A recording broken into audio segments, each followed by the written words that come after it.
So clearly a trench raid has gone on here. The idea of bringing back some intelligence, disrupting the enemy, and getting some living intelligence in the form of prisoners. So we can see German prisoners, including this guy in the middle of the screen right now, wearing a Stahlhelm, the German steel helmet, being brought back in, having been captured by South African troops. We've still got bayonets fixed, actually, just here. Hi guys, I'm Dan Hill, a military historian specialising in the history of the First World War. In this video, we're going to return to the archives to explore more raw, unedited battlefield footage from the war on the Western Front. So let's get straight into it. So here we are back in the fantastic US National Archives, albeit looking at a British film, raw and uncut, from the Battle of Arras in 1917, or we should say the build-up and preparation to the Battle of Arras in 1917. Which is a real combined effort between ultimately the British and Canadians, but South African and Australian involvement as well, and also a much larger French contingent which was going to attack a week after this battle kicks off. And you can see the weather's actually not too bad at this time of year, which is somewhat surprising because Arras itself in April is going to be launched in a snowstorm. Got mules, very common out on the Western Front and in other theatres as well, along with horses being brought up the line here. Classic artillery with their ready rounds in the background. You can see this, I don't know if that's a mule or a horse, but we can see it bringing up probably water and thirsty crews getting a drop of water in the classic British petrol tins, which, whether they had water in or not, troops would always say still tasted like petrol because at some point they would have had that in it. Artillery airbursts firing. You can actually see those firing and exploding mid-air here. So they would have been timed by a particular style of fuse to allow them to go off mid-air. British trench mortars. This is a great almost frontline shot. And you can see because the guy actually taking this footage is clearly in a trench and he's only just dipped his camera above the top of the trench, probably because he's not far from the enemy, so you can see the sandbags there. You can also see a large amount of barbed wire directly out in front with the famous corkscrew or silent pickets out in between, kind of keeping that wire up. And in the distance, presumably, it's a little bit of a bleached out shot, but you can see trench mortars landing and landing roughly on the German position, which clearly can't be that far away.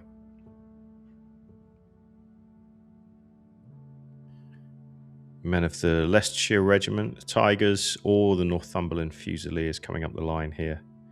You can usually tell the difference based, and probably we can't manage it here, but shoulder titles which are worn by certain troops, and we can see just about the shoulder title position where they would be up there.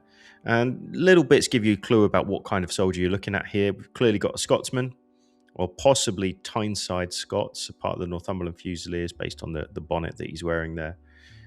And we see that with a few of these troops, so either Scottish or Tynesiders. And gun battery moving up in the background, cavalry around, really high traffic, high volume areas.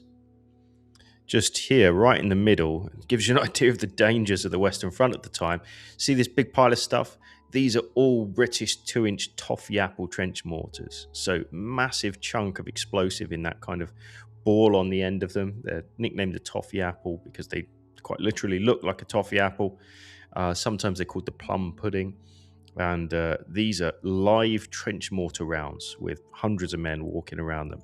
If that pile was to take a hit, there'd be an absolutely devastating explosion.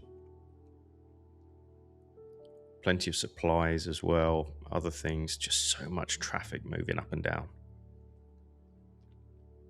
Troops going up towards the front line. A big variation in heights. It looks actually like this is a medical detachment from... In fact, no, it doesn't. It looks like these are divisional flashes. So individual divisions and brigades would have markings at this point to identify them. We could probably work out exactly who that is.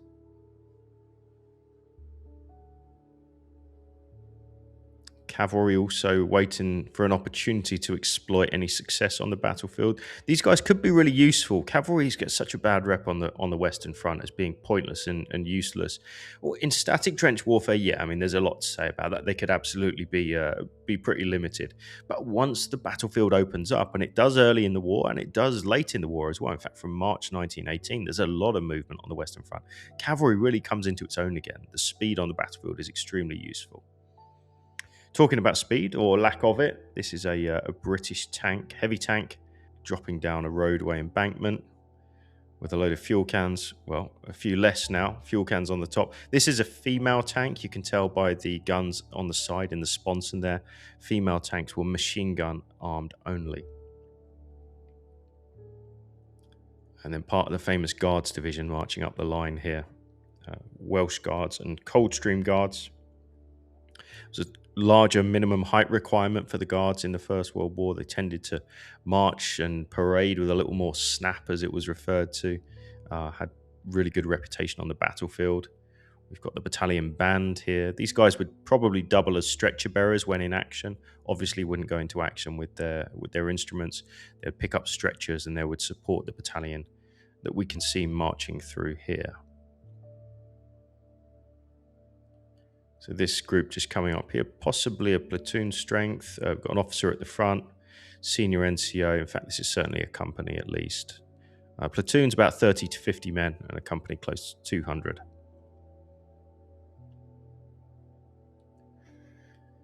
Battalion Padre or Brigade Chaplain possibly here, addressing troops just prior to going over the top, and some kind of religious service going on with the officers out front and the troops behind. Suggests this is just prior to going into action. So clearly the wind's picked up, as you can see from that guy there. The Guards uniform, actually, you can pick out Guards when you're looking at shots like this because they've got this multiple rows of buttons. I think it's 3 or 4 buttons in sequence that go down the front of the tunic. And they're distinct from other branches or other regiments within the British Army. So you can usually pick Guards officers' uniforms out.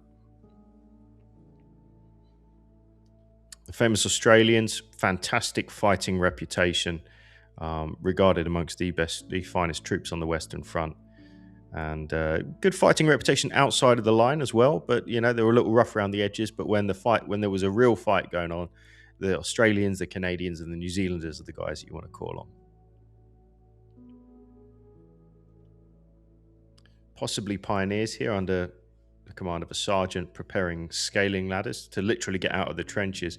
Let's just pause on that for a second. It's a good point to make because trenches in the First World War are extremely tall. Generally speaking, I mean, work that one out. That's got to be at least 7 feet tall. So they're designed to offer protection and they have a fire step built into them. But the downside is in order to get out of the damn things, you've got to build some pretty serious ladders in order to help people get out. And that's what we see going on right here. So preparations for attack with probably pioneers, possibly even Royal Engineers creating and then securing ladders into the side of the trench, both sides, which is a little unusual.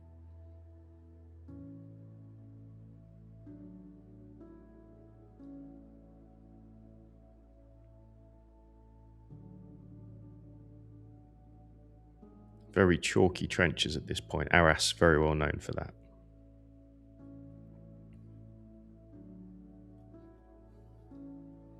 Cleverly concealed artillery pieces dug into what looks like the wall of a chateau or something like that.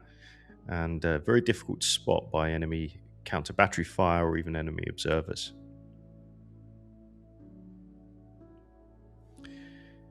This is very likely a legitimate frontline battlefield shot here. Just pausing that for a second. Again, we see this same kind of profile. Very low down. Sometimes the framing's not so great. Sometimes this kind of footage is a bit on the shaky side. And you can see the troops in the distance running. And that's not a particularly common thing, particularly when you're covering very long distances over very difficult terrain. Running is really reserved for when you're directly under fire. And we clearly see that happening here with men quite well spaced out, so very likely directly under enemy fire at this point.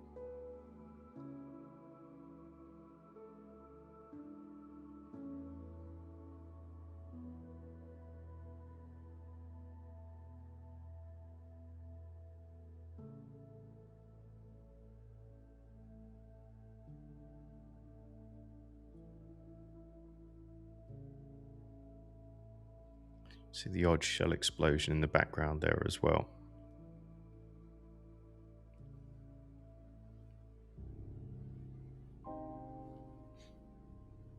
Obviously, these guys have to negotiate their own barbed wire at the same time as getting through the enemy positions, and any kind of bottleneck can prove deadly. Any point where men have got to bunch together, there's a high chance there's an enemy machine gun pointing at that spot.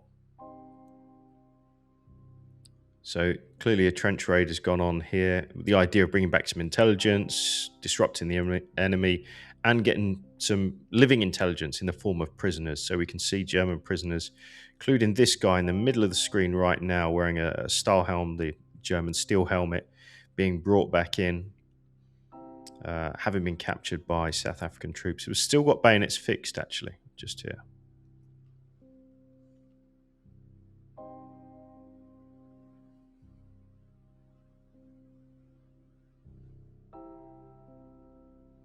Coming right down the trench towards the cameraman. This is a German soldier in the foreground, another German soldier beyond.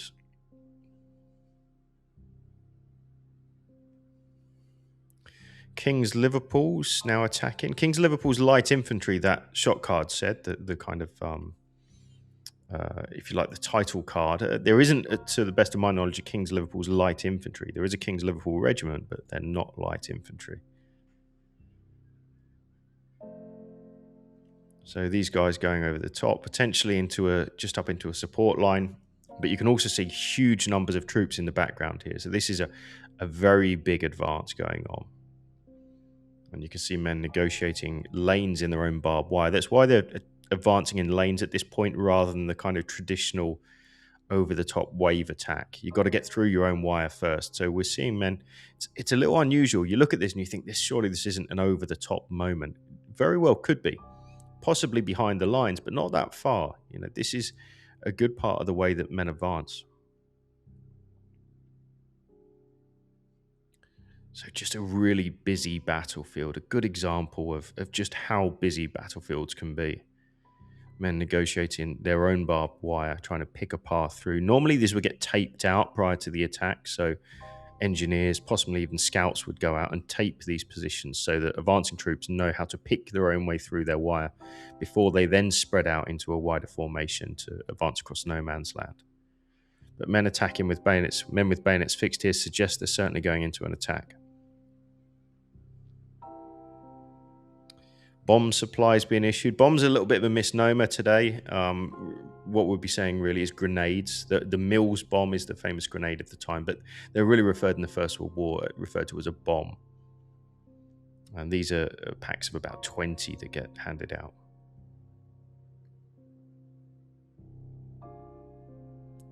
City of London's attacking at a walking pace. You can see in the background, right off in the distance there, troops attacking. This idea of walking towards machine guns is an old and well-known story. It's a lot more logical than it sounds. If you imagine you've got to advance over 500-600 yards of very open, very rutted, difficult ground before you even get anywhere near the enemy, doing that at a run is extremely tiring. And particularly if you've got a protective bombardment going down, you simply don't want to run into your own barrage. It's going to cause huge amounts of damage. So walking towards machine guns, at least for a time, obviously when under direct fire, walking is not something that you want to do, and not really something that was done. It does have its logical kind of way of considering. Whilst we're going through this, if, like us, you find the First World War endlessly fascinating and want to explore more free content just like this, why not check out our podcast, Not So Quiet on the Western Front, where each week, alongside my co-host, Dr. Spencer Jones, we tackle everything from famous battles and kit to weapons that changed the war. It's available wherever you get your podcasts. Reel 3 of the sequence starts with 6-inch Mark 7 guns, long-barreled, very long range. These things can fire 6 to 8 miles. It's a long old distance and deliver a really heavy punch at the end of it as well. You can see the shells stacked up ready to be fired in case they need to be fired at very high rate of fire, which is sustainable for short periods of time but extremely tiring for the crews. And we can see the effect. This is clearly a battlefield shot. It's worth pointing out, actually. You can see a general clue as to whether something is legitimate or staged can be found in the height at which the cameraman has placed his camera on a tripod. This is only just above the ground, and so suggests that it's quite close to the front lines. So delivering an artillery barrage to protect advancing troops. Today we call this a rolling or creeping barrage. The general idea is that these shells explode, say, 50 to 70 yards directly ahead of the advancing infantry and continue to extend as the infantry push forward. This is part of the story, actually, behind the idea of troops walking into action, which sounds crazy and particularly stupid when you think about it. But if you're advancing behind a set and timed barrage, it makes a lot more sense. So we can see troops advancing here now, potentially just behind their own front lines, but making their way forwards. It's also possible that we can see something, it's difficult to tell, but like white smoke in the distance seems to suggest artillery dropping British shells down in that direction.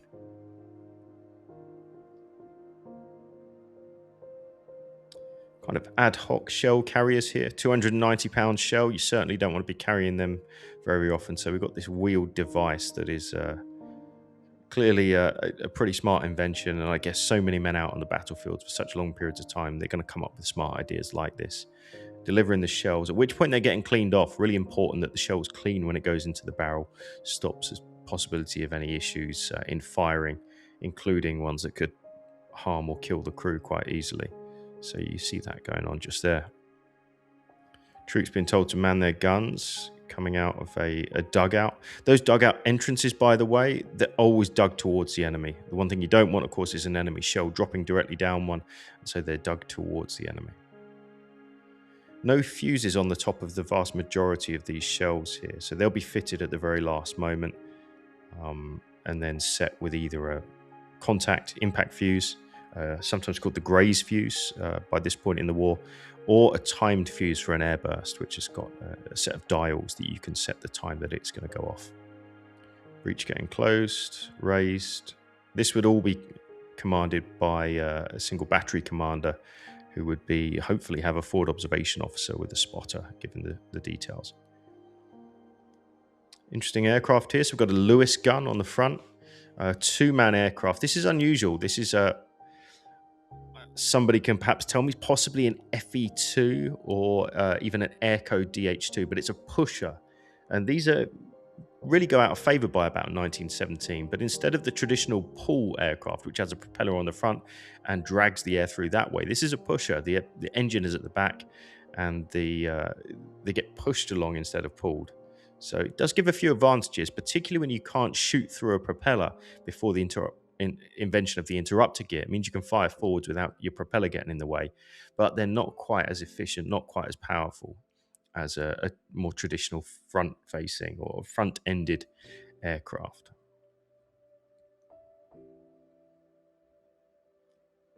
Overflying German rear areas by the looks of things.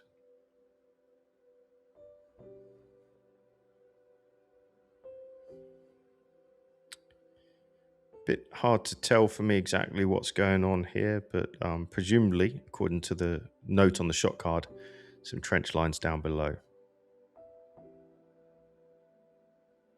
Mobile anti-aircraft gun, probably firing fairly light shells, maybe 13-pounder with an airburst fuse.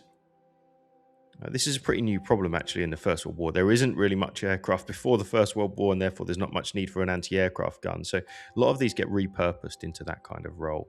But we can see what looks like airbursts up in the sky there. But very high rate of fire.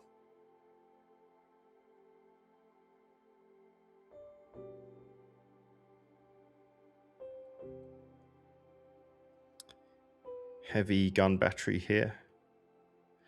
Interesting to see marks on the barrel here. I don't know if we can just about work it out. It looks to me like that says RGA, which would be Royal Garrison Artillery, opposed to the Royal Field Artillery or even the Royal Horse Artillery. The RGA tend to fire the big heavy guns And this would be an example of that, a big howitzer. It's been hidden quite cleverly into a barn to avoid things like counter battery fire, being spotted by enemy observers or aircraft.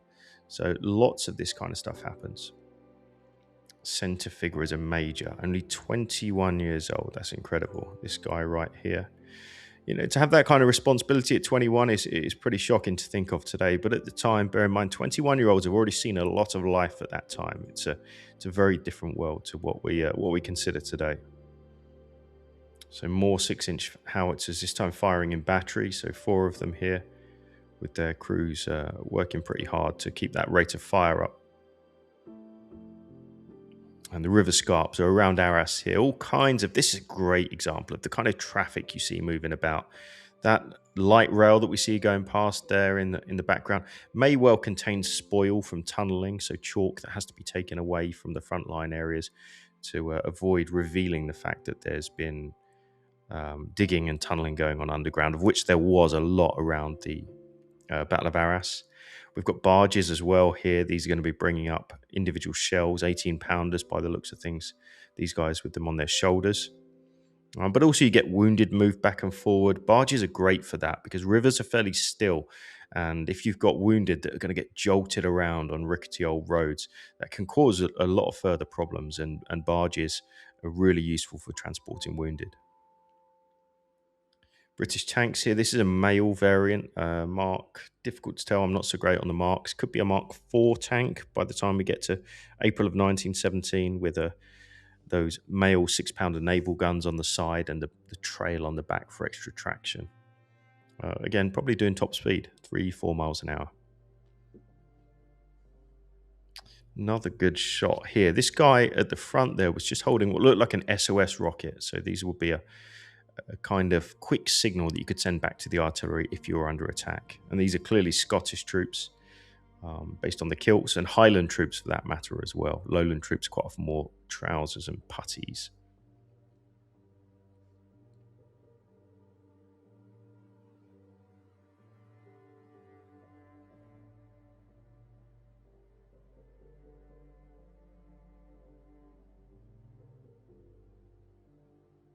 We've got British Lance Corporal here on possibly his BSA motorcycle. And whether he's delivering a message to that officer there, it's difficult to tell.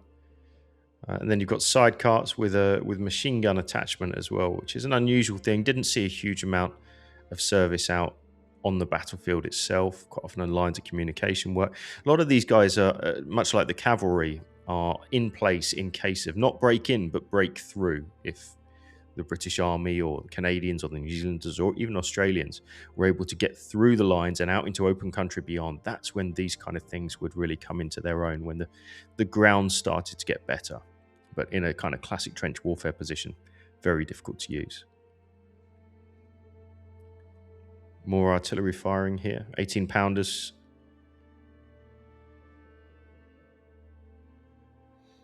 And then pioneer troops. These are something in between an infantry battalion and a group of engineers. They're quite often used.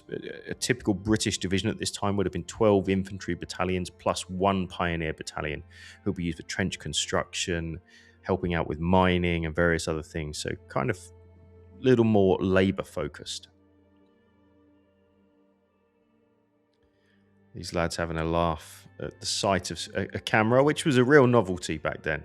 Seeing a camera, people will wave for home. They understand this might well end up in a cinema with family at home having a look. So lots of light-hearted moments, which is unusual to consider when you think that a lot of these guys are going up towards the front lines and very soon into battle.